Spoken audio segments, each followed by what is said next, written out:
കേരളത്തിലെ ഏറ്റവും മികച്ച ഇഗ്നോ കോച്ചിംഗ് പ്ലാറ്റ്ഫോമായ ലേൺവൈസ് അവതരിപ്പിക്കുന്ന ഇഗ്നോ ഫോക്കസ് 3.0.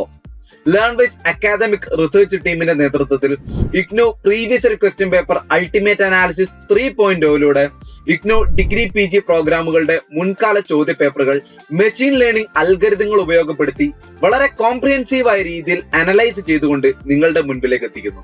ഇഗ്നോ ഫോക്കസിന്റെ ഭാഗമായുള്ള മുൻകാല ചോദ്യ പേപ്പറുകളുടെ ഡീറ്റെയിൽഡ് അനാലിസിസും അതുപോലെ തന്നെ പ്രഡിക്റ്റീവ് ക്വസ്റ്റ്യൻസിന്റെ മോഡൽ ആൻസേഴ്സും അടങ്ങിയ PDF ഫയലുകൾ ലേൺവൈസിന്റെ ആപ്പിൽ അതാത് കോഴ്സുകളിൽ ലഭ്യമാണ്. ലേൺവൈസിന്റെ പ്രോഗ്രാമുകളെ കുറിച്ച് കൂടുതൽ അറിയാൻ ഈ വീഡിയോയ്ക്ക് താഴെയുള്ള ഡിസ്ക്രിപ്ഷൻ ബോക്സ് സന്ദർശിക്കുക. നമ്മളുമായിട്ട് കോൺടാക്ട് ചെയ്യാനുള്ള വാട്സ്ആപ്പ് നമ്പർ അടക്കം നമ്മൾ അവിടെ കൊടുത്തിട്ടുണ്ട്. അത് നോട്ട് ഡൗൺ ചെയ്യുക. 7592939616 എന്നതാണ് ആ number. So all the best for your upcoming IGNOU exams. Thank you. IGNOU focus 3.0 IGNOU മുൻകാല ചോദ്യപേപ്പർ അൾട്ടിമേറ്റ് അനാലിസിസിലേക്ക് ഏവർക്കും സ്വാഗതം. ഇന്ന് ഇഗ്നോ 2 PYQs അതായത് ഡിസംബർ 2024 എക്സാം എഴുതാൻ പോകുന്ന സ്റ്റുഡൻസിനെ ലക്ഷ്യം വെച്ചുകൊണ്ടാണ് ലേൺവൈസ് ഈ ഒരു സെക്ഷൻ നിങ്ങൾക്കായിട്ട് ഒരുക്കിയിട്ടുള്ളത്. അപ്പോൾ ഇവിടെ MEC 205 ഇന്ത്യൻ എക്കോണമിക് പോളിസി എന്ന സബ്ജക്റ്റിന്റെ PYQ സെക്ഷനാണ് നടക്കുന്നത്. അതായത് ഈ ഒരു സെക്ഷന്റെ ഗൈഡ് ലൈൻസ് എന്ന് പറയുന്നത് നമുക്ക് ബ്രീഫ് ആയിട്ടുള്ള ഒരു അനാലിസിസ് തരിക, അതുപോലെ നമ്മുടെ എക്സാമിന് വേണ്ടിയിട്ടുള്ള നിങ്ങളുടെ പ്രിപ്പറേഷൻസിലും കാര്യത്തിലും ഒരു ഫുൾഫിൽ നൽകുക എന്നുള്ള കാര്യങ്ങളൊക്കെയാണ്. അപ്പൊ ഈ ഒരു സെക്ഷന്റെ മെയിൻ ഉദ്ദേശം എന്ന് പറയുന്നത് ഈ ഒരു എക്സാം എഴുതാൻ പോകുന്ന നിങ്ങളെ ഒരു കോൺഫിഡൻ്റ്ലി വളരെയധികം ഒരു എക്സാമിന് വേണ്ടിയിട്ട് പ്രിപ്പയർ ആക്കുക എന്നുള്ളതും കൂടിയാണ്. അപ്പോൾ ഇതിൽ വരുന്ന രണ്ടാമത്തെ ഒരു സെക്ഷൻ എന്ന് പറയുന്നത് നമ്മൾ ഓരോ ബ്ലോക്ക് വൈസ് ആയിട്ടും യൂണിറ്റ് വൈസ് ആയിട്ടും ഓരോ ടോപ്പിക്കുകളും ആ ഒരു എക്സാം പാറ്റേണിന്റെ അടിസ്ഥാനത്തിൽ എത്രമാത്രം ക്രിട്ടിക്കൽ ഏരിയാസ് ആണ് നമുക്ക് പാസ്റ്റ് എക്സാംസിനെ റെലവെന്റ് ചെയ്ത് വന്നിട്ടുള്ളത്, ഏറ്റവും കൂടുതൽ ഇമ്പോർട്ടൻസ് ആയിട്ട് നമ്മൾ ഫോക്കസ് ചെയ്ത് പഠിക്കേണ്ട ഏരിയാസ് ഏതൊക്കെയാണ് എന്നുള്ളത് നമ്മൾ നോക്കുന്നുണ്ട്. അതുപോലെ കോംപ്രഹെൻസീവ് എക്സാം പാറ്റേൺ അനാലിസിസ്, നമുക്ക് മുൻകാലത്തുണ്ടായിരുന്ന ആ ഒരു എക്സാം പാറ്റേൺ എങ്ങനെയാണ്, അതിന്റെ മാർക്ക് എങ്ങനെയാണ് ഡിസ്ട്രിബ്യൂട്ട് ചെയ്തിട്ടുള്ളത്, ഏതൊക്കെ ടോപ്പിക്കാണ് അതിന്റെ ആ ഒരു ട്രെൻഡ്സിൽ ഏറ്റവും കൂടുതൽ റിപ്പീറ്റ് ആയി വന്നിട്ടുള്ളത് എന്നുള്ള കാര്യങ്ങൾ നമ്മൾ ഡിസ്കസ് ചെയ്യുന്നുണ്ട്. അതുപോലെ റിപ്പീറ്റഡ് ക്വസ്റ്റ്യൻസ് ഓരോ ബ്ലോക്ക് വൈസ് ആയിട്ടും യൂണിറ്റ് വൈസ് ആയിട്ടും ടോപ്പിക് വൈസ് ആയിട്ടും റിപ്പീറ്റഡ് ആയിട്ട് വന്നിട്ടുള്ള ക്വസ്റ്റ്യൻസ് ഏതാണ്, അത് ഏത് ഏരിയയിൽ നിന്നാണ് എന്നുള്ളത് നമ്മൾ ഡിസ്കസ് ചെയ്യുന്നതായിരിക്കും. കൂടാതെ topic probability and prediction analysis, അതായത് നമുക്ക് ഈ ഒരു 2024 ഡിസംബറിൽ വരാൻ പോകുന്ന എക്സാമിൽ നമുക്ക് പ്രിഡിക്റ്റ് ചെയ്യാൻ പറ്റുന്ന ക്വസ്റ്റ്യൻസുകൾ ഏതൊക്കെയാണ്, അത് ഏതൊക്കെ ഏരിയയിൽ നിന്നാണ് എന്നുള്ളത് നമ്മൾ അനലൈസ് ചെയ്യുന്നതായിരിക്കും. അതുപോലെ നിങ്ങൾക്കൊരു പ്രിഡിക്റ്റീവ് ക്വസ്റ്റ്യൻ പേപ്പറും ഈ ഒരു സെക്ഷന്റെ അവസാനം നിങ്ങൾക്ക് കൊടുക്കുന്നതായിരിക്കും. അതിന്റെ ആ ഒരു ആൻസർ, ആ ഒരു ക്വസ്റ്റ്യൻ പേപ്പേഴ്സിന്റെ ആൻസേഴ്സും കാര്യങ്ങളും നിങ്ങൾക്ക് ലേൺവൈസിന്റെ ആപ്പിൽ അവൈലബിൾ ആയിരിക്കുന്നതായിരിക്കും. ഓൾറെഡി നിങ്ങൾ എല്ലാവരും ലേൺവൈസിലുള്ള എല്ലാ വീഡിയോസും എല്ലാം കണ്ടു കഴിഞ്ഞ് പഠിച്ചു കഴിഞ്ഞിരിക്കുന്നവരായിരിക്കും. അപ്പോൾ ഇനി എക്സാമിലോട്ടുള്ള ഈ ഒരു കുറച്ച് ദിവസങ്ങളിൽ നിങ്ങൾക്ക് ശ്രദ്ധിക്കേണ്ട കാര്യങ്ങൾ എന്ന് പറഞ്ഞാൽ നമ്മൾ ഇതൊരു റിവിഷൻ ടൈമാണ്. അപ്പൊ ഈ ഒരു റിവിഷൻ ടൈമിൽ നമ്മൾ ഏറ്റവും കൂടുതലായിട്ട് ഫോക്കസ് ചെയ്യേണ്ടത് എന്തൊക്കെയാണ്, നമ്മൾ ഏറ്റവും കൂടുതലായിട്ട് പ്രിഡിക്റ്റ് ചെയ്തിരിക്കുന്ന അല്ലെങ്കിൽ നമുക്ക് വരാൻ സാധ്യതയുള്ളത് എന്തൊക്കെയാണ് എന്നുള്ളതൊക്കെ ഈ ഒരു സെക്ഷൻ കഴിയുന്നതോടുകൂടി നിങ്ങൾക്ക് വളരെയധികം ഹെൽപ്ഫുൾ ആയിരിക്കുന്നതായിരിക്കും. മാത്രമല്ല നിങ്ങൾക്ക് നിങ്ങളുടെ ടൈമിനെ തന്നെ ഈ ഒരു സെക്ഷൻ കഴിയുന്നതോടുകൂടി ഏറ്റവും കൂടുതൽ അലോക്കേറ്റ് ചെയ്ത് വളരെ എഫിഷ്യന്റ് ആയിട്ട് യൂസ് ചെയ്യാൻ പറ്റുന്നതായിരിക്കും. നമ്മുടെ സബ്ജക്റ്റ് ആയിട്ടുള്ള MEC 205 ഇന്ത്യൻ എക്കോണമിക് പോളിസിയിൽ നോക്കുവാണെങ്കിൽ വളരെയധികം ഒരു ക്രിട്ടിക്കൽ കോഴ്സ് ആണെന്ന് പറയാൻ പറ്റും. കാരണം നമുക്ക് ഇതിനകത്ത് വളരെ ഹിസ്റ്റോറിക്കലി ആയിട്ടുള്ള അല്ലെങ്കിൽ ഇൻസ്റ്റിറ്റ്യൂഷണൽ ആയിട്ടുള്ള പോളിസികളാണ് ഏറ്റവും കൂടുതലായിട്ട് നമുക്കിതിൽ പഠിക്കാനുള്ളത്. ഒരു എക്കോണമിക് ഡെവലപ്മെന്റ് കാര്യങ്ങളായിട്ടുള്ള പോളിസികൾ, അതുപോലെ physical federalism, monetary policy, sector specific challenges, reforms, അങ്ങനെ ഒത്തിരി എന്താ പറയുക കൺസെപ്റ്റൽ ആയിട്ടുള്ളതും വളരെ അണ്ടർസ്റ്റാൻഡിങ് ആയിട്ടുള്ള ഒരു പോളിസി ഓറിയന്റഡ് അനാലിസിസ് ആണ് നമുക്ക് ഈ ഒരു സബ്ജക്റ്റിൽ മൊത്തമായിട്ട് നമുക്ക് കാണാൻ പറ്റുന്നത്. അപ്പോൾ അതുകൊണ്ട് തന്നെ ഈ ഒരു മൊത്തം സബ്ജക്റ്റിന്റെ മൊത്തം സിലബസ് ബേസ് ചെയ്തുകൊണ്ട് നിങ്ങൾക്ക് വളരെയധികം ക്ലാരിറ്റിയോടെ വളരെ കോൺഫിഡൻസ് ആയിട്ട് എക്സാമിന്റെ പ്രിപ്പറേഷന് വേണ്ടിയിട്ടും നിങ്ങൾക്ക് ഈ ഒരു സെക്ഷൻ കഴിയുന്നതോടുകൂടി തയ്യാറാകാൻ പറ്റുമെന്ന് തന്നെയാണ് വിശ്വാസം. അപ്പൊ ആദ്യമായിട്ട് നമുക്ക് നോക്കുന്നത് നമ്മുടെ സിലബസ് മാപ്പിംഗ് ആണ്. അതായത് ബ്ലോക്ക് വൈസുകളായിട്ടും യൂണിറ്റ് വൈസ് ആയിട്ടും ഓരോ ടോപ്പിക് വൈസ് ആയിട്ടും നമ്മുടെ എക്സാം റെലവെന്റ് ആയിട്ടുള്ള അല്ലെങ്കിൽ നമ്മൾ ഏറ്റവും കൂടുതൽ ഫോക്കസ് ചെയ്യേണ്ട ഏരിയാസ് ഏതാണ് എന്നുള്ള കാര്യങ്ങളാണ് ആദ്യം നമ്മൾ നോക്കാൻ പോകുന്നത്. അപ്പോൾ ഇവിടെ സ്റ്റാർ എന്ന് നിങ്ങൾക്ക് കാണാൻ പറ്റുന്നുണ്ടാകും. അതായത് സ്റ്റാർ എന്ന് സൂചിപ്പിക്കുന്നത് ഹൈ ഇമ്പോർട്ടൻസ് ആയിട്ടുള്ള ഏരിയാസിനെയാണ്. അതായത് എക്സാം പാറ്റേൺ, അതായത് പ്രീവിയസ് ഇയർ എക്സാം പാറ്റേണിനൊക്കെ അപേക്ഷിച്ച് 3 അതിൽ കൂടുതലോ തവണ ആ ഒരു റീസെന്റ് ആയിട്ട് ക്വസ്റ്റ്യൻസ് വന്നിട്ടുണ്ട് എന്ന് പറയുന്ന ഏരിയാസ് ആണ് ഹൈ ഇമ്പോർട്ടൻസ് ആയിട്ട് സ്റ്റാർ എന്ന ചിഹ്നം കൊണ്ട് നമ്മൾ ഉദ്ദേശിക്കുന്നത്. അതുപോലെ ഒരു മീഡിയം ഇമ്പോർട്ടൻസ് കൊടുക്കേണ്ട ഏരിയാസിനെ നമ്മൾ ഡോട്ട് ആയിട്ടാണ് കാണിക്കുന്നത്. ഒരു 1 to 2 ടൈംസ് അത് ആ ഒരു ക്വസ്റ്റ്യൻസ് അല്ലെങ്കിൽ ആ ഒരു ഏരിയാസ് റിപ്പീറ്റഡ് ആയിട്ട് ചോദിച്ചിട്ടുണ്ട് എന്നുള്ളതാണ്. ഏറ്റവും ലാസ്റ്റ് ആയിട്ട് ലോ ഇമ്പോർട്ടൻസ് ആയിട്ട്, അതായത് എവിടെയും അങ്ങനെ മെൻഷൻ ചെയ്തിട്ടില്ല, എവിടെയോ എപ്പോഴോ എന്ന് പറയുന്ന പോലെ റെയർ ആയിട്ടൊക്കെ കാണുന്ന കുറച്ച് ടോപ്പിക്സിനെയും കാര്യങ്ങളും നമ്മൾ അതിൽ ഇൻക്ലൂഡ് ചെയ്തിട്ടുണ്ട്. അപ്പൊ ഇനി ഇവിടെ നോക്കുവാണെങ്കിൽ നമുക്ക് ബ്ലോക്ക് ഫസ്റ്റില് unit 1 Indian economic development as A historical perspective, അതിൽ നോക്കുവാണെങ്കിൽ നമുക്ക് ടോപ്പിക് വൈസ് നോക്കുമ്പോൾ first topic British rule, colonial economy, അതായത് എക്സാമ്പിൾ ആയിട്ട് distribution of traditional economy, drain of wealth. ആ ഒരു ടോപ്പിക്കിൽ വളരെ ഹൈ ഇമ്പോർട്ടൻസ് ആണ്. നമുക്ക് അവിടെ സ്റ്റാറിന്റെ ചിഹ്നം നമുക്ക് കാണാൻ പറ്റും. അതിന്റെ ഫ്രീക്വൻസി എന്ന് പറയുന്നത് 4 തവണയോളം അത് ചോദിച്ചിട്ടുണ്ട് എന്നുള്ളതാണ്. അടുത്ത ടോപ്പിക് പോവർട്ടി ആൻഡ് ഫെമിനിൻസ്, അതും 2 തവണയോളം ചോദിച്ചിട്ടുണ്ട്. ഒരു മീഡിയം ഇമ്പോർട്ടൻസ് ആണ് നമ്മൾ അതിന് കൊടുക്കുന്നത്. അടുത്ത topic programme of economic reconstruction, അത് ഒരു തവണയായിട്ടാണ് നമുക്ക് ചോദിച്ചിട്ടുള്ളത്. ഒരു മീഡിയം ഇമ്പോർട്ടൻസ് ആണ് അതിനുള്ളത്. അപ്പൊ ഇത് ബ്ലോക്ക് 1 യൂണിറ്റ് 1 കാര്യങ്ങളാട്ടോ. യൂണിറ്റ് 1 ഈ ഒരു 3 ടോപ്പിക്സ് ആണ് നമ്മൾ ഇമ്പോർട്ടന്റ് ആയിട്ട് നോക്കാനുള്ളത്. യൂണിറ്റ് 2 പോവുകയാണെങ്കിൽ growth and structure of Indian economy, അതായത് structural changes, sectoral GDP, employment trends, അത് ഏറ്റവും ഹൈ ഇമ്പോർട്ടൻസ് കൊടുക്കേണ്ട ഒരു ഏരിയ ആണ്. 5 തവണയോളം അത് റിപ്പീറ്റഡ് ആയിട്ട് വന്നിട്ടുണ്ട്. അതുപോലെ rise of the territory sector 3 തവണയോളം ചോദിച്ചിട്ടുണ്ട്. അതും ഒരു ഹൈ ഇമ്പോർട്ടൻസ് ഏരിയ ആണ്. അതുപോലെ policy challenges, GST, infrastructure, demographic dividend and policy intervention, അതായത് നമുക്ക് 3ാമത്തെ യൂണിറ്റിൽ വരുന്ന ടോപ്പിക് ആണത്. ഡെമോഗ്രാഫിക് ട്രാൻസാക്ഷൻ ആൻഡ് ഇംപ്ലിക്കേഷൻ എന്ന് പറയുന്ന 3ാമത്തെ യൂണിറ്റിൽ വരുന്ന ഒരു ടോപ്പിക് ആണ്. അത് ഈ പറയുന്ന പോലെ 4 തവണയോളം, അതായത് ഹൈ ഫ്രീക്വൻസി ആണ് നമുക്ക് കാണാൻ പറ്റുന്നത്. 4 തവണയോളം ചോദിച്ചിട്ടുണ്ട്. അതിൽ തന്നെ പോളിസി ചലഞ്ചസ്, GST, ഇൻഫ്രാസ്ട്രക്ചർ എന്ന് പറയുന്നത് ഒരു മീഡിയം നമുക്ക് ഇമ്പോർട്ടൻസ് കൊടുക്കേണ്ട ഒരു ഏരിയ ആണ്. 2 തവണയോളം ഫ്രീക്വൻസി ചോദിച്ചിട്ടുണ്ട്. അതുപോലെ റൂറൽ അർബൻ മൈഗ്രേഷൻ എന്ന് പറയുന്ന ടോപ്പിക്കും മീഡിയം ആയിട്ട് നമ്മളൊരു ഇമ്പോർട്ടൻസ് കൊടുക്കേണ്ട ഒരു ടോപ്പിക്കാണ്. ഒരു തവണ വന്നിട്ടുള്ളതാണ്. ഇനി യൂണിറ്റ് 4 നോക്കുവാണെങ്കിൽ ലാൻഡ്, വാട്ടർ, ബയോഡൈവേഴ്സിറ്റി പോളിസീസ്, അതായത് 2 ഫ്രീക്വൻസി ആയിട്ട് നമുക്ക് 2 തവണയോളം ചോദിച്ചിട്ടുണ്ട്. ഒരു മീഡിയം ഇമ്പോർട്ടൻസ് ആണ് നമ്മൾ അതിന് കൊടുക്കേണ്ടത്. യൂണിറ്റ് 4 നാച്ചുറൽ റിസോഴ്സസിലെ പറയുന്ന കാര്യങ്ങളാണ് കേട്ടോ. അതുപോലെ എൻവയോൺമെന്റൽ policies in India, high importance കൊടുക്കേണ്ട ഒരു ഏരിയ ആണ്. 3 തവണയോളം അത് റിപ്പീറ്റഡ് ആയിട്ട് ചോദിച്ചിട്ടുണ്ട്. അപ്പോൾ ഓരോ യൂണിറ്റ് വൈസ് ആയിട്ടും നമ്മൾ ഓരോ ടോപ്പിക്കുകൾ ഏതൊക്കെയാണ് എന്നുള്ളത് നമ്മൾ വളരെ സ്പെസിഫിക് ആയിട്ട് ഇവിടെ കൊടുത്തിട്ടുണ്ട്. ഈ ഒരു ഏരിയാസ് നിർബന്ധമായിട്ടും നിങ്ങൾ നന്നായിട്ട് ഫോക്കസ് ചെയ്യുക കേട്ടോ. അടുത്ത ബ്ലോക്ക് 2 വരുന്ന സമയം നമുക്ക് യൂണിറ്റ് 6, 7, 8 3 യൂണിറ്റുകളാണ് അതിലുള്ളത്. യൂണിറ്റ് 6 നിന്ന് നോക്കുവാണെങ്കിൽ സ്റ്റേറ്റ് ആൻഡ് മാർക്കറ്റ് എന്ന് പറയുന്ന യൂണിറ്റിൽ നോക്കുവാണെങ്കിൽ റേഷണൽ ഫോർ സ്റ്റേറ്റ് ഇന്റർവെൻഷൻ 3 തവണയോളം ചോദിച്ചിട്ടുണ്ട്. ഹൈ ഇമ്പോർട്ടൻസ് ആണ്. അതുപോലെ യൂണിറ്റ് 7 എക്കോണമിക് റിഫോംസിൽ നോക്കുവാണെങ്കിൽ എക്കോണമിക് ലിബറലൈസേഷൻ ആൻഡ് ഗ്ലോബലൈസേഷൻ, അതുപോലെ waves of economic reforms post 1991. ഇതിന്റെ ഫ്രീക്വൻസി 4 തവണയായിട്ടും 3 തവണയായിട്ടുമാണ് ഈ ടോപ്പിക്സ് ചോദിച്ചിട്ടുള്ളത്. ഹൈ ഇമ്പോർട്ടൻസ് തന്നെയാണ് നമ്മൾ കൊടുക്കേണ്ടത്. യൂണിറ്റ് 8 നിന്ന് നോക്കുവാണെങ്കിൽ പോസ്റ്റ് റിഫോംസ് ഡെവലപ്മെന്റ്, അതായത് പബ്ലിക് പ്രൈവറ്റ് പാർട്ണർഷിപ്പ് എന്ന് പറയുന്ന ടോപ്പിക്കാണ്. 4 ടൈംസ് അത് വന്നിട്ടുണ്ട്. ഹൈ ഇമ്പോർട്ടൻസ് തന്നെയാണ് ആ ഒരു ടോപ്പിക്ക് നമ്മൾ കൊടുക്കേണ്ടത്. അടുത്തത് ബ്ലോക്ക് 3 നോക്കുവാണെങ്കിൽ monetary and physical policies. Unit 9 inflation and monetary പോളിസീസിൽ നോക്കുവാണെങ്കിൽ ഇൻഫ്ലേഷൻ ഫ്രെയിംവർക്ക് ഇൻ ഇന്ത്യ, അതുപോലെ ഇവാലുവേഷൻ ഓഫ് മോണിറ്ററി പോളിസി എന്ന് പറയുന്ന ആ 2 ടോപ്പിക്സുകളും ഹൈ ഇമ്പോർട്ടൻസ് കൊടുക്കേണ്ട ടോപ്പിക്സ് ആണ്. 4 3 തവണയായിട്ട് അത് റിപ്പീറ്റ് ആയിട്ട് വന്നിട്ടുണ്ട്.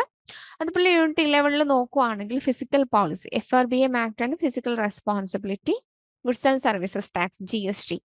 ഈ 2 ടോപ്പിക്കും വളരെ ഹൈ ഇമ്പോർട്ടൻസ് കൊടുക്കേണ്ട ഒരു ടോപ്പിക്സ് ആണ്. നിർബന്ധമായിട്ടും നിങ്ങൾ ആ ഒരു ഏരിയാസ് ഫോക്കസ് ചെയ്ത് പഠിക്കുക. അതുപോലെ 5 to 4 ടൈംസിൽ അത് ഫ്രീക്വൻ്റ്ലി അത് വന്നിട്ടുണ്ടെന്നുള്ളതാണ്. ബ്ലോക്ക് 4 വരുമ്പോൾ unit 13 agriculture issues, green revolution and future strategies. ഇത്രയും ഫ്രീക്വൻസിയാണ് നമുക്ക് കാണാൻ പറ്റുന്നത്, എന്നാലും ഒരു ഹൈ ഇമ്പോർട്ടൻസ് തന്നെയാണുള്ളത്. Unit 14 industrialisation, challenges in Indian industrial growth. അത് നോക്കുവാണെങ്കിൽ നമുക്കൊരു മീഡിയം ഇമ്പോർട്ടൻസ് ആണ് കൊടുക്കേണ്ടത്. 2 ടൈംസ് ആണ് നമുക്ക് ഫ്രീക്വൻസി കാണാൻ പറ്റുന്നത്. യൂണിറ്റ് 15 നോക്കുവാണെങ്കിൽ MSMEs, അതായത് COVID-19 ആൻഡ് GST ഇമ്പാക്ട്, ആ ഒരു ടോപ്പിക് ഹൈ ഇമ്പോർട്ടൻസ് തന്നെയാണ് അതിനുള്ളത്. 3 തവണയോളം അത് ഫ്രീക്വൻ്റ്ലി വന്നിട്ടുണ്ട്.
ബ്ലോക്ക് 5 നോക്കുവാണെങ്കിൽ internal sector and trade policies, അതായത് യൂണിറ്റ് 18 യൂണിറ്റ് 19 വരുമ്പോൾ unit 18 trade policy, international trade agreements, അതൊരു ഹൈ ഇമ്പോർട്ടൻസ് കൊടുക്കേണ്ട ഏരിയ തന്നെയാണ്. ഫ്രീക്വൻസി 3 ടൈംസ് ആയിട്ടാണ് കാണിക്കുന്നത്. അതുപോലെ യൂണിറ്റ് 19 നോക്കുവാണെങ്കിൽ balance of payment, current years capital account, അതും ഹൈ ഇമ്പോർട്ടൻസ് ആയിട്ട് ഹൈ പ്രയോറിറ്റി ആയിട്ട് തന്നെ കൊടുക്കേണ്ട ഒരു ടോപ്പിക് തന്നെയാണ്. 4 തവണയോളം ഫ്രീക്വൻ്റ്ലി അത് വന്നിട്ടുണ്ട്. Last one block 6 major issues comforting Indian economy എന്ന് പറയുന്ന ലാസ്റ്റ് ബ്ലോക്കിൽ നോക്കുവാണെങ്കിൽ unit 21 poverty and inclusive growth, social security and poverty elevation 5 തവണയോളം ഫ്രീക്വൻ്റ്ലി ചോദിച്ചിട്ടുണ്ട്. വളരെ ഹൈ ഇമ്പോർട്ടൻസ് കൊടുക്കേണ്ട ഒരു ഏരിയ ആണ്. Unit 22 employment, unemployment trends and policies, frequency 4 times അത് ഹൈ ഇമ്പോർട്ടൻസ് ആണ് കൊടുക്കേണ്ടത്. അതുപോലെ യൂണിറ്റ് 24 നോക്കുവാണെങ്കിൽ regional disparities, causes and remedies, അതും ഹൈ ഇമ്പോർട്ടൻസ് തന്നെയാണ് നമ്മൾ കൊടുക്കേണ്ടത്. 3 ടൈംസ് നമ്മൾ ഫ്രീക്വൻസി അത് വന്നിട്ടുണ്ട് എന്നുള്ളതാണ്. അപ്പൊ ഇവിടെ നമുക്ക് നോക്കിയാൽ കാണാൻ പറ്റും, നമ്മൾ ഏറ്റവും കൂടുതൽ പ്രയോറിറ്റൈസ് ചെയ്തത്, അതായത് ഹൈ റെലവൻസ് ആയിട്ടുള്ള ടോപ്പിക് നമുക്ക് വന്നിട്ടുള്ളത് ബ്ലോക്ക് 3, 4 ആൻഡ് 6 നിന്നാണ്. അപ്പോൾ ആ ഒരു GST, FRBM act, inflation, poverty, ഇതിനൊക്കെ എന്തുണ്ട് വളരെ ഹൈ സിഗ്നിഫിക്കൻസ്. അപ്പോൾ അതുകൊണ്ട് തന്നെ നിങ്ങൾ എന്തായിരിക്കണം, ആ ഒരു ടോപ്പിക്സ് വളരെ ഇമ്പോർട്ടൻറ്റോടുകൂടി വളരെ ഫോക്കസ് ചെയ്ത് നോക്കുക. അതുപോലെ രണ്ടാമതായിട്ട് നമുക്ക് മീഡിയം റെലവൻസ് ആയിട്ട് വരുന്ന ടോപ്പിക്സ് നമ്മൾ പറഞ്ഞിട്ടുണ്ടായിരുന്നു. അപ്പൊ അതിനും എന്ത് ചെയ്യാം, നിങ്ങൾ ഒരു പ്രയോറിറ്റി കൊടുക്കുക, അതും നോക്കണം. മൂന്നാമതായിട്ട് നമ്മൾ റെയർലി കവർ ചെയ്യണം എന്ന് പറയുന്ന ടോപ്പിക്സുകളായിരുന്നു. അതായത് ഒരു ലോ റെലവൻസ് ആണ്, അതായത് വേണം, മേ ബി വരാം എന്ന് നമുക്ക് പറയാൻ പറ്റുന്ന ക്വസ്റ്റ്യൻസും ഒരു ഏരിയാസും ആണത്. ഇനി നമുക്ക് എക്സാം പാറ്റേൺ അനാലിസിസ് ഒന്ന് നോക്കാം. നമ്മുടെ എക്സാമിന്റെ പാറ്റേൺ എങ്ങനെയാണ്, നമ്മുടെ പ്രീവിയസ് ഇയർ ക്വസ്റ്റ്യൻ പേപ്പേഴ്സിന്റെ ആ ഒരു ഹിസ്റ്റോറിക്കൽ ഡാറ്റാസ് വെച്ചിട്ടാണ് നമ്മളിത് ചെയ്യുന്നത്. അപ്പോൾ ഇത് നമ്മുടെ ആ ഒരു ഫോർമാറ്റും കാര്യങ്ങളൊക്കെ എങ്ങനെയാണ് എന്നുള്ളത് നിങ്ങൾക്ക് മനസ്സിലാക്കാൻ കുറച്ചും കൂടെ ഹെൽപ്ഫുൾ ആയിരിക്കും. അപ്പൊ നമുക്ക് ഇഗ്നോന്റെ എക്സാംസ് നമുക്ക് MEC 205 നമുക്ക് പൊതുവെ വരുന്നത് essay ടൈപ്പ് ക്വസ്റ്റ്യൻസ് ആണ് ഫസ്റ്റ് വരുന്നത്. അതൊന്ന് ലോങ് ഫോം ക്വസ്റ്റ്യൻസ് ആയിരിക്കും. അപ്പോൾ ഇതിപ്പോ എക്സാമ്പിൾ ആയിട്ട് നമുക്ക് അവിടെ കൊടുത്തിട്ടുണ്ട്. Explain the concept of demographic dividend and the challenges it poses for the Indian economy, discuss policy initiative to address these challenges. ഒരു essay ക്വസ്റ്റ്യൻ ആണ്. അതുപോലെ വേറൊരു ക്വസ്റ്റ്യൻ കൊടുത്തിട്ടുണ്ട്, analyse the physical responsibility framework under FRBM act and its impact on fiscal consolidation. അപ്പൊ ആ ഒരു വലിയൊരു topic തന്നെയാണ് അവിടെ ചോദിച്ചിട്ടുള്ളത്. അപ്പൊ രണ്ടും നമുക്ക് വളരെയധികം എക്സ്പ്ലെയിൻ ചെയ്ത് എഴുതേണ്ട വളരെ ഡീപ്പായിട്ട് നമ്മൾ എക്സ്പ്ലെയിൻ ചെയ്ത് എഴുതേണ്ട എസ് ക്വസ്റ്റ്യൻസ് ആണ് ഫസ്റ്റ് നമുക്ക് വരുന്നത്.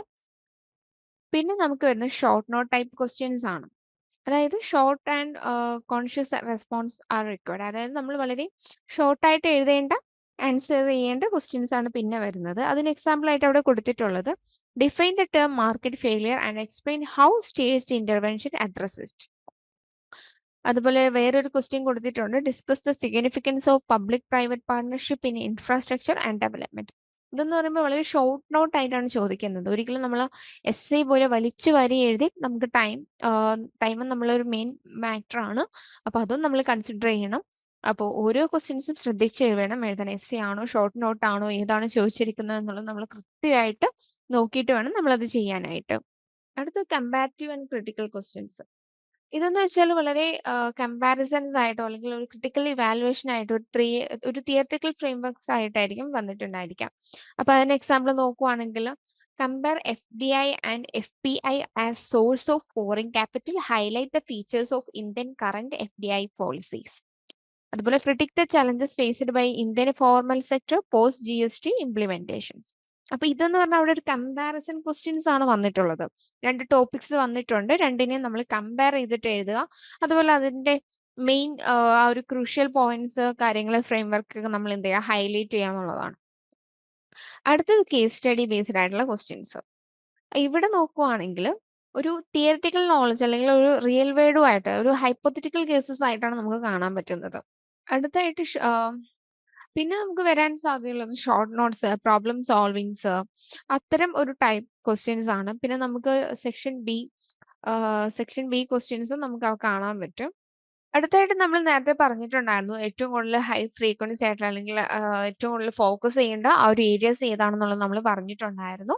അപ്പോൾ അത് നോക്കുവാണെങ്കിൽ ബ്ലോക്ക് 3 നമ്മൾ മോണിറ്ററി ആൻഡ് ഫിസിക്കൽ പോളിസി എന്ന് പറയുന്ന ബ്ലോക്ക് 3 നമുക്ക് വരുന്ന ടോപ്പിക്സ് ഈ ഒരു എസ് ആയിട്ടും നമ്മൾ ഏറ്റവും കൂടുതൽ വരാൻ സാധ്യതയുള്ള ടോപ്പിക്സ് ആണ് ഇൻഫ്ലേഷൻ ഫ്രെയിംവർക്സും FRBM ആക്ട്, GST. അതുപോലെ ഈ ഒരു ടോപ്പിക്സ് എന്ന് പറയുന്ന എസ് ആയിട്ടും ഷോർട്ട് നോട്ട് ആയിട്ടും വരാൻ സാധ്യതയുള്ള ഒരു ഏരിയാസ് ആണ്. അതുപോലെ block 6 major issues and comfort in Indian എക്കോണമിയിൽ നോക്കുവാണെങ്കിൽ poverty, malnutrition, employment, regional disparities. ഇത് ഓരോ സെക്ഷൻസിലും ഫ്രീക്വന്റ്ലി വന്നിട്ടുള്ള നമ്മൾ കുറച്ചും കൂടെ ഇമ്പോർട്ടന്റ് ആയിട്ട് നോക്കേണ്ട ഒരു ഏരിയ തന്നെയാണ്. പിന്നെ ഒരു മീഡിയം ഫ്രീക്വൻസിയിൽ അതായത് ഒരു മീഡിയം ലെവലിൽ നമ്മൾ ഇമ്പോർട്ടൻസ് കൊടുക്കേണ്ട ഒരു ബ്ലോക്ക് എന്നാണ് ബ്ലോക്ക് 1ഉം 4ഉം. അതിൽ നോക്കുവാണെങ്കിൽ structural changes in the economy, territorial sectoral growth, അതുപോലെ ഇതൊരു എസ് ടൈപ്പ് ക്വസ്റ്റ്യൻസ് ആയിട്ട് വരാനാണ് സാധ്യത. അതുപോലെ agriculture reforms, MSMEs, industrialisation challenges. ഇതും എന്താണ് നമ്മൾ കുറച്ചൊന്ന് നോക്കി പോകേണ്ട കുറച്ച് ഏരിയാസ് തന്നെയാണ്. പിന്നെ ലോ ഫ്രീക്വൻസി ആയിട്ട് നമുക്ക് പറയാൻ പറ്റുന്ന ബ്ലോക്ക് 5ലാണ് എക്സ്റ്റേണൽ സെക്ടർ ആൻഡ് ട്രേഡ് പോളിസിയിലും. അതിൽ ഈ ട്രേഡ് പോളിസി, അതുപോലെ pre and post 1991 balance of payments, ഇതെന്ന് പറയുന്നത് മേ ബി ഒരു ഓർ ക്വസ്റ്റ്യൻസ് ആയിട്ട് അങ്ങനെയൊക്കെ വരാൻ സാധ്യതയുള്ള ക്വസ്റ്റ്യൻസും ആ ഒരു ഏരിയാസ് ആണ്, ആ ഒരു ടോപ്പിക്സ് ആണ് പറയുന്നത്. ഇനി എസ് ക്വസ്റ്റ്യൻസിൽ നമുക്ക് മാർക്ക് ഡിസ്ട്രിബ്യൂഷൻ എങ്ങനെയാണെന്ന് നോക്കുവാണെങ്കിൽ നമുക്ക് 2 സെക്ഷൻ ഉണ്ടാവും, സെക്ഷൻ എയും സെക്ഷൻ ബിയും. അതിൽ എസ് ടൈപ്പ് ക്വസ്റ്റ്യൻസിൽ 2 ക്വസ്റ്റ്യൻസിലും 20 മാർക്സ് വീതമായിരിക്കും. ടോട്ടൽ 40 മാർക്കിലാണ് വരുന്നത്.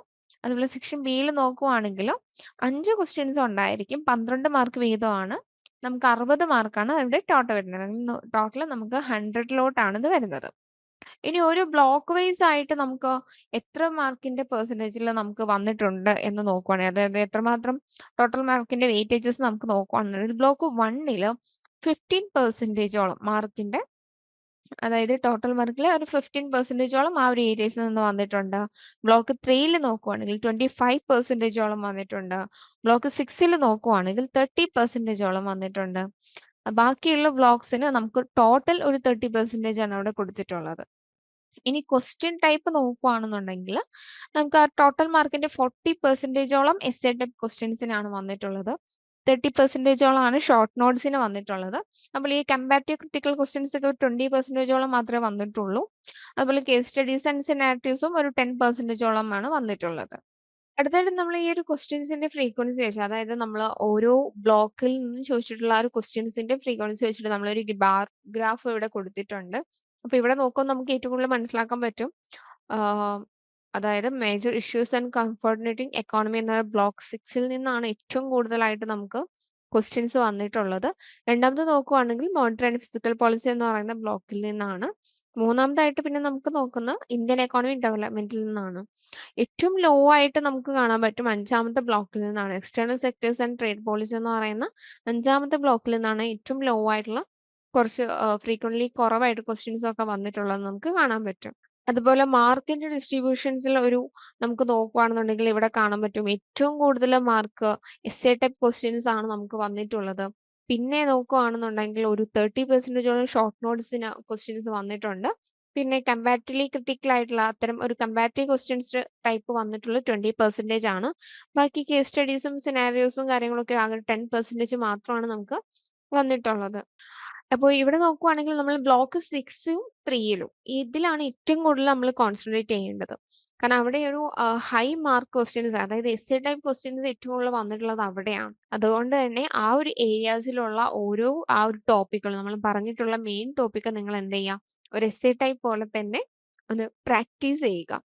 അതിലുള്ള ഓരോ പോയിന്റ്സും കാര്യങ്ങളും എല്ലാം നിങ്ങൾ എന്ത് ചെയ്യുക, വളരെ കൃത്യമായിട്ട് വളരെ നല്ലപോലെ പോയിന്റ്സ് കാര്യങ്ങളെല്ലാം നോട്ട് ചെയ്ത് എല്ലാം നിങ്ങൾ എഴുതുന്നുണ്ട് എന്നുള്ളത് നിങ്ങൾ ഉറപ്പുവരുത്തുക.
അടുത്തതായിട്ട് ഓരോ ഏരിയാസിൽ നിന്നും അതായത് ബ്ലോക്കിൽ നിന്നും യൂണിറ്റിൽ നിന്നും ഓരോ ടോപ്പിക്കിൽ നിന്നും എത്രമാത്രം റിപ്പീറ്റഡ് ക്വസ്റ്റ്യൻസ് വന്നിട്ടുണ്ട്, അത് ഏതൊക്കെ ഏരിയാസിലാണ് ഏറ്റവും കൂടുതൽ എസ്എ ടൈപ്പ് ആയാലും നമ്മുടെ ഷോർട്ട് നോട്ട്സ് ആയാലും എത്രമാത്രം വന്നിട്ടുണ്ട് എന്നുള്ളതാണ് നോക്കുന്നത്.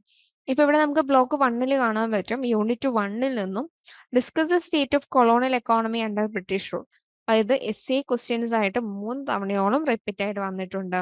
യൂണിറ്റ് 2ൽ നോക്കുവാണെങ്കിൽ explain the structure changes in Indian economy since independence, അതും എസ്എ ക്വസ്റ്റ്യൻസ് ആയിട്ട് വന്നിട്ടുണ്ട്.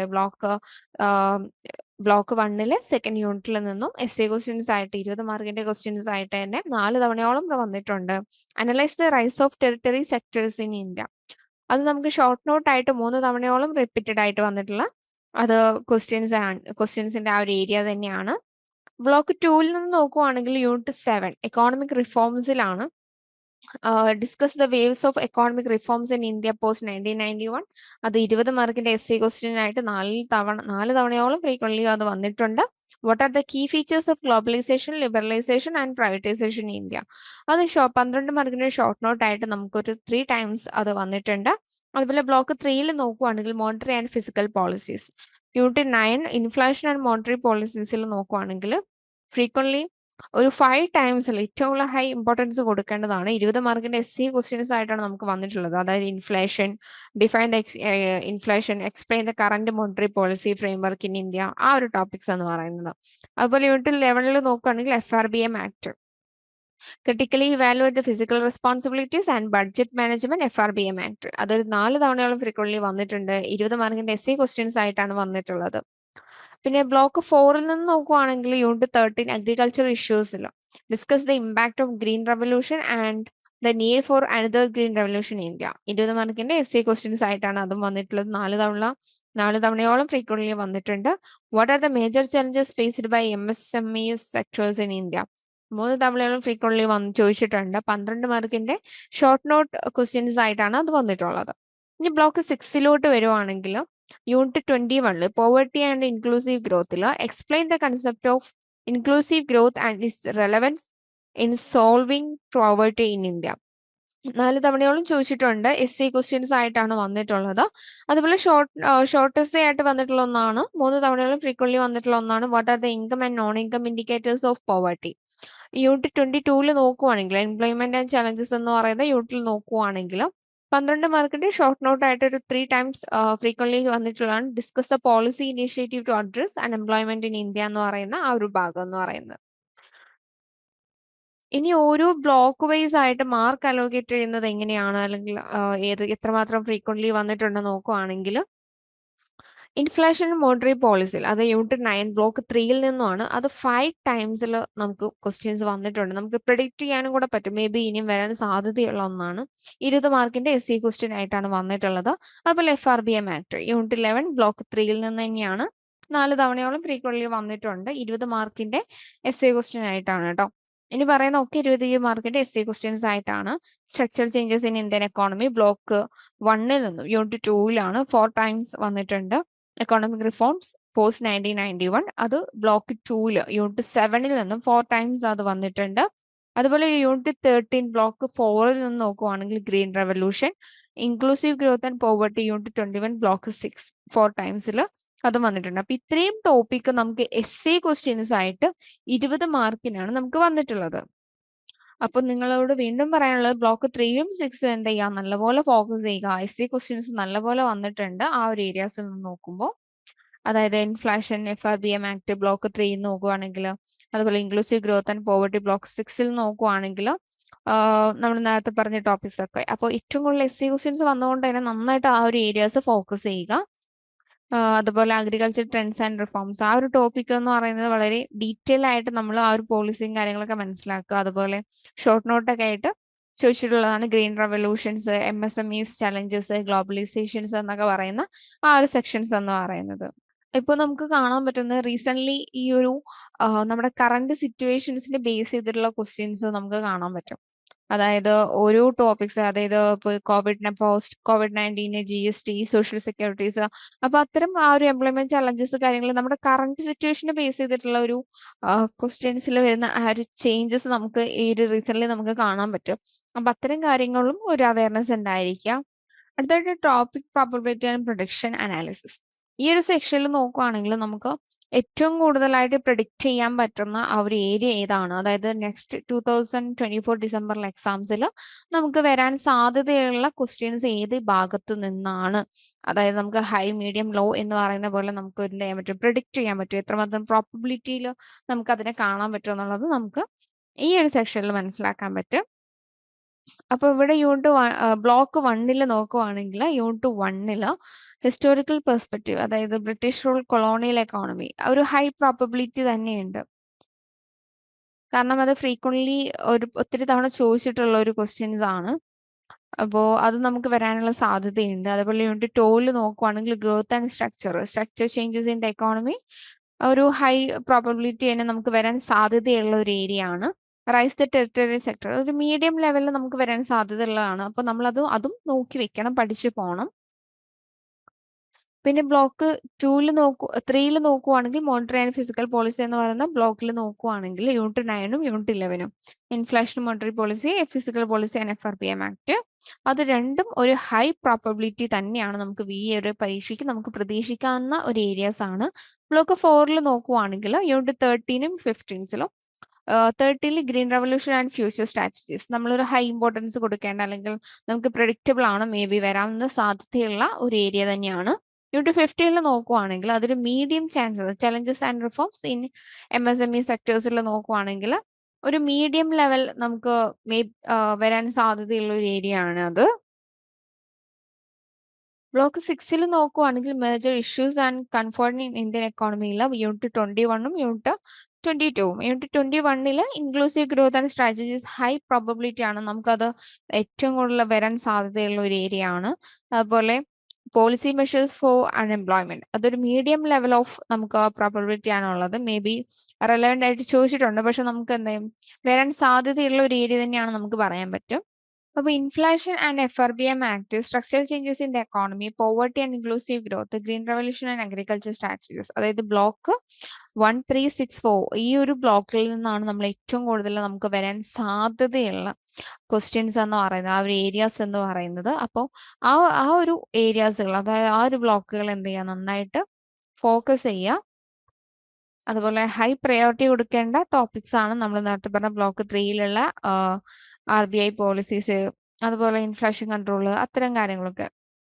FRBM ആക്ടിൽ വരുന്നത് അതിന്റെ ഫിസിക്കൽ ഡിസിപ്ലിൻസ് മെഷേഴ്സ്, അതുപോലെ poverty trends, government schemes, success stories, ആ ഒരു അത്തരം ടോപ്പിക്സ് എല്ലാം എന്ത് ചെയ്യണം, നമ്മൾ ഹൈ പ്രയോറിറ്റിയോടെ തന്നെ ആ ഒരു ടോപ്പിക്സിന് പഠിക്കണം എന്നുള്ളതാണ്. നമ്മൾ കുറച്ചൊരു മീഡിയം പ്രയോറിറ്റി കൊടുക്കേണ്ട ടോപ്പിക്സ് ആണ് MSME challenges and policies measures in block 4ൽ നിന്നും ബ്ലോക്ക് 1ൽ നിന്ന് വരുന്ന ടോപ്പിക്സും ബ്ലോക്ക് 6 അൺഎംപ്ലോയ്മെന്റ് പോളിസീസ് വരുന്ന ടോപ്പിക്സ് എന്ന് പറയുന്നത്. അതായത് government job creation initiatives, skill development schemes, employment quality metrics, അത്തരം കുറച്ച് ടോപ്പിക്സ് നമ്മൾ എന്ത് ചെയ്യണം, കുറച്ചൊരു മീഡിയം ലെവൽ ഇമ്പോർട്ടൻസ് കൊടുക്കണം. ബ്ലോക്ക് 4, 1, 6ൽ വരുന്ന ഈ ഒരു ടോപ്പിക്സ് കാര്യങ്ങളൊക്കെ എന്തായിരിക്കണം, നമ്മൾ കുറച്ചൊരു മീഡിയം ലെവൽ ഇമ്പോർട്ടൻസ് കൊടുക്കേണ്ട ഏരിയാസ് ആണ്. അതുപോലെ ലോ പ്രയോറിറ്റി വരുമ്പോൾ നിങ്ങൾ മറ്റൊന്ന് കൊടുക്കുന്ന അത്രയും ഫോക്കസോ അല്ലെങ്കിൽ അത്രയും ടൈമോ നമ്മൾ ഇതിനു വേണ്ടി സ്പെൻഡ് ചെയ്യേണ്ടതില്ല. ബ്ലോക്ക് 5ൽ നിന്നും ബ്ലോക്ക് 4ൽ നിന്നും നമ്മൾ എന്ത് ചെയ്യാം, കുറച്ചൊന്ന് ജസ്റ്റ് നോക്കി പോവുക. നമുക്ക് ബേസിക് ഒരു ഐഡിയ മാത്രം മതി എന്നുള്ളതാണ്. ബാക്കിയുള്ള ബ്ലോക്കും കാര്യങ്ങളും നിങ്ങൾ ഫോക്കസ്ഡ് ആയിട്ട് വളരെ ഇമ്പോർട്ടന്റ് ആയിട്ട് ഓരോ പോയിന്റ്സും എഴുതി തന്നെ നിങ്ങൾ എന്ത് ചെയ്യുക, പഠിക്കുക. അതുപോലെ നിങ്ങൾ നിങ്ങളുടെ എക്സാമിന് വേണ്ടിയിട്ട് പ്രിപ്പയർ ചെയ്യുമ്പോൾ നിങ്ങളുടെ ടൈമിനെ നിങ്ങളൊന്ന് മാനേജ് ചെയ്യുക. അതായത് ഏറ്റവും ഹൈ പ്രോബബിലിറ്റി പഠിക്കുന്ന ടോപ്പിക്സിന് ഒരു 50% ടൈംസ് നിങ്ങൾ സ്പെൻഡ് ചെയ്യുക. ഒരു മീഡിയം പ്രോബബിലിറ്റി വരുന്ന ആ ഒരു ടോപ്പിക്സിന് നിങ്ങൾ എന്ത് ചെയ്യുക, ഒരു 30% നിങ്ങൾ കൊടുക്കുക. അതുപോലെ 20% എന്ത് ചെയ്യുക, ഒരു ലോ പ്രോബബിലിറ്റി ഏരിയാസ് പഠിക്കാനും ടൈമിന് യൂട്ടിലൈസ് ചെയ്യാം. അതുപോലെ ഓരോന്നിനും എന്ത് ചെയ്യുക, നമ്മുടെ കറന്റ്ലി റെലവെന്റ് ആയിട്ടുള്ള ഓരോ ഇഷ്യൂസും കാര്യങ്ങളുണ്ടെങ്കിൽ അതിനെയൊക്കെ റിലേറ്റ് ചെയ്തിട്ട് പഠിക്കാനായിട്ട് ശ്രമിക്കുക. അതുപോലെ ഓരോ ക്വസ്റ്റ്യൻസും essay ടൈപ്പ് ക്വസ്റ്റ്യൻസ് ഒക്കെ ആണെങ്കിൽ ഒന്ന് എഴുതി പഠിക്കാൻ വേണ്ടിയിട്ട് ശ്രമിക്കുക. ഇപ്പോൾ essay ക്വസ്റ്റ്യൻസ് ഒക്കെ ആണെന്നുണ്ടെങ്കിൽ നിങ്ങൾ എന്ത് ചെയ്യുക, ഒരു ടോപ്പിക്കിൽ വരുന്ന എല്ലാ പോയിന്റ്സുകളും ആദ്യം ഒന്ന് പഠിച്ചിരിക്കുക. എന്നിട്ട് essay പോലെ ഒന്ന് എഴുതി നോക്കിയിട്ട് ഒന്ന് ക്രോസ് ചെക്ക് ചെയ്യുക. നിങ്ങൾ എഴുതി വെച്ച എല്ലാ പോയിന്റ്സും ഇതിൽ ഇൻക്ലൂഡഡ് ആണോ, എല്ലാം എന്തെങ്കിലും വന്നിട്ടുണ്ടോ, ഇല്ലെങ്കിൽ ഏതാണ് എന്നുള്ളത് സ്വയം എന്ത് ചെയ്യുക, ഒരു എക്സാം കണ്ടീഷൻ എന്ന പോലെ ഇവാലുവേറ്റ് ചെയ്യുക.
അടുത്തായിട്ട് നമ്മളൊരു പ്രിഡിക്റ്റീവ് ക്വസ്റ്റ്യൻ പേപ്പർ ആണ് ഇവിടെ കൊടുക്കുന്നത്.